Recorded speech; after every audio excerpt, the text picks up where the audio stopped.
పూజించొద్దు అంటారు కదా, అన్నారా? కాబట్టి ఆ రాయి మనకి ఎంత అవసరమో ఆ రాయిని మనం ఎందుకు పూజిస్తామో రాశాను. అర్థమైందా?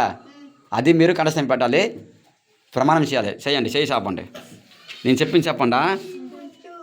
మేము హిందువులం,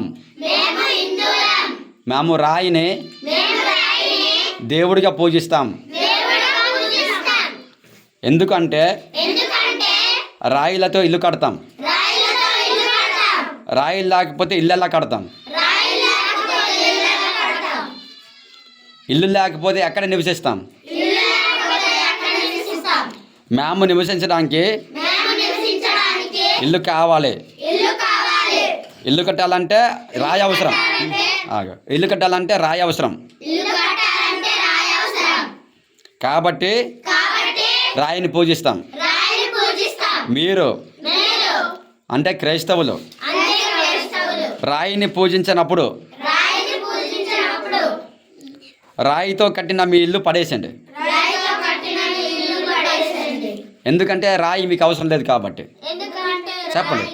ఎందుకంటే ఉండదు. ఎందుకంటే రాయి మీకు అవసరం లేదు కాబట్టి. అంతే కదా. రాయిని అసలు ముట్టవద్దు. రాయి మాకు చాలా అవసరం కాబట్టి మేము రాయిని పూజిస్తాం. అవసరానికి నీకు రాయి కావాలి.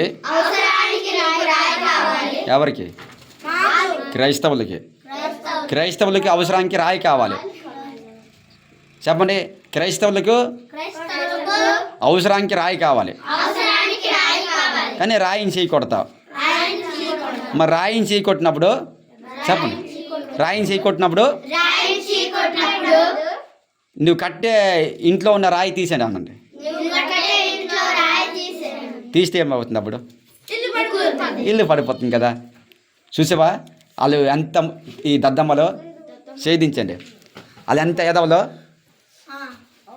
ఆడు కట్టడానికి రాయి కావాలట, రాయిని పూజించడంట. మీకు అర్థమవుతుందా? ఇటు బోయమడ బాగా మరి విను. ఇటు ఇప్పుడు యేసుప్రభువులకి వాళ్ళకి ఇల్లు కట్టడానికి రాయి కావాలట, కానీ రాయి మట్టి మాకు రాయికి వాళ్ళు సీ కొడతారు. కొడుతున్నారు లేదా?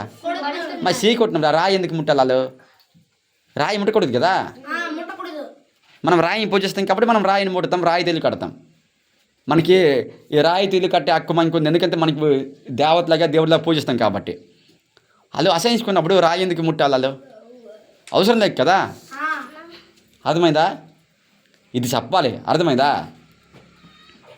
అదే అర్థమైంది. ఇప్పుడు మనం ఈ మట్టిని ఎందుకు పూజిస్తామో రాశాను, మీకు ప్రమాణం చేయించాను. ఆ రాయిని ఎందుకు పూజిస్తామో రాశాను, ప్రమాణం చేయించాను లేదా? ఇప్పుడు మూడోది